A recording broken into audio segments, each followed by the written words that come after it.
सरहद पे तनाव है, लगता है देश में चुनाव है।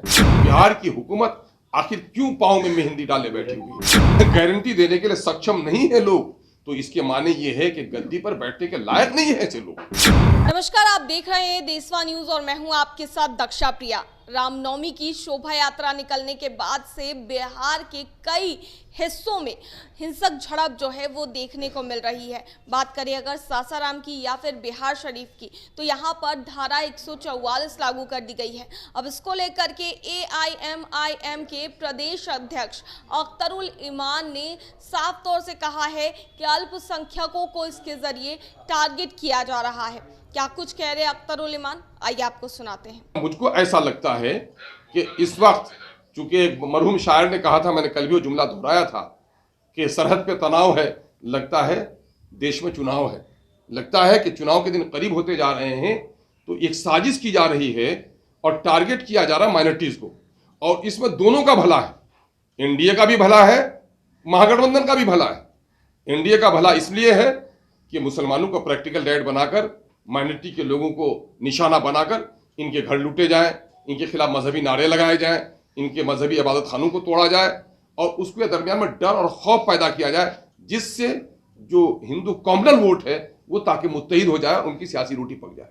और दूसरी तरफ बिहार की गठबंधन की हुकूमत ने ढील इसलिए दे रखी है कि अकलियत के लोग ताकि डर के मारे में मेरे झोली में आ जाए।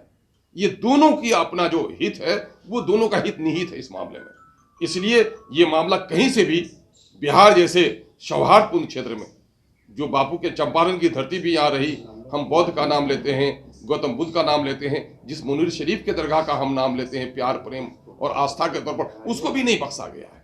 तो ये जो हालात बिहार में बिगड़ते चले जा रहे हैं, तो बिहार की हुकूमत आखिर क्यों पांव में मेहंदी डाले बैठी हुई है, क्यों गिरफ्तारी अब तक नहीं हुई, और जिन ऑफिसरों की लापरवाही के नतीजे में ये सारे वाकयात हुए, उनको वहां से हटाया क्यों नहीं गया, सस्पेंड क्यों नहीं किया गया।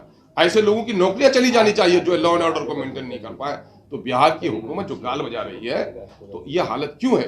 बीजेपी के पेशानी पे तो फसाद कराना लिखा हुआ है ही, उसको तो फसादी में मजा आता है।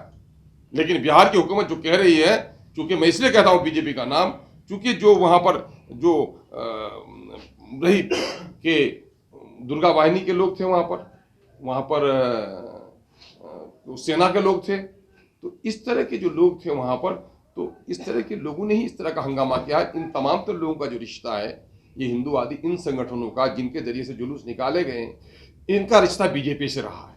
तो इस तरह की जो घटनाक्रम हुई है, बिहार के लिए अच्छा नहीं है, बिहार के जनरेशन के लिए अच्छा नहीं है, बिहार की तरक्की के लिए भी अच्छा नहीं है। मैं देश के और राज्य के बुद्धिजीवियों को भी से निवेदन करना चाह रहा हूं कि बिहार में अगर शांति और सौहार्द कायम नहीं होगा, तो वो बिहार जो खनिज से वंचित बिहार है, वो बिहार जो इंडस्ट्री से वंचित बिहार है, वो बिहार जो रोजी रोटी के लिए प्लान करना जिनकी मजबूरी हो गई है, मजदूरों का प्लान हो रहा है, शिक्षा के लिए प्लान हो रहा है, हमारे जो ब्रेन ड्रेन हो रहा है, अच्छे पढ़े लिखे लड़के बाहर जाकर नौकरी कर रहे हैं, चूंकि अवसर नहीं आ रहा है, तो बिहार कैसे तरक्की करेगा? इस तरह की घृणित माहौल में, डर के माहौल में, तनाव के माहौल में, दंगे के माहौल में क्या बाहर की कोई कंपनियां आकर यहाँ पर अपना काम शुरू करेगी? नहीं करेगी। तो इसका नुकसान सिर्फ कम्युनिटी को नहीं होने जा रहा है, बल्कि हमारे आने वाले जनरेशन को उसका नुकसान होने जा रहा है।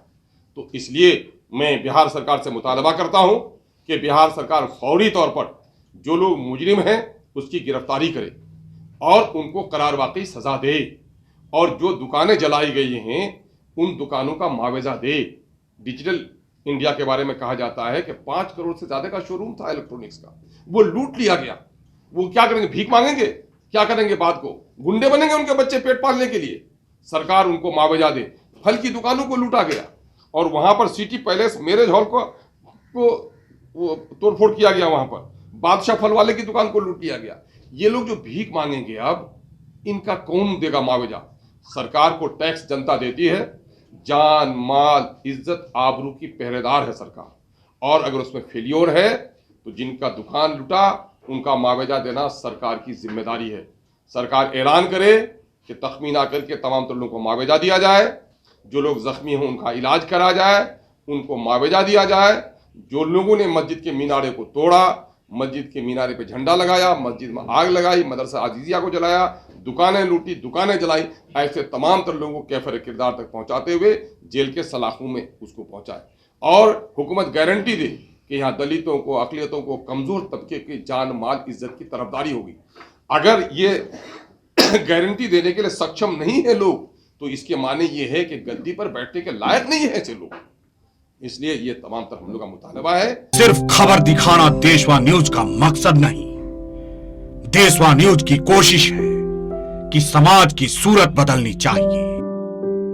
देशवा न्यूज पर वीडियो देखने के लिए लाइक करें, सब्सक्राइब करें, साथ ही बेल आइकन दबाना न भूलें।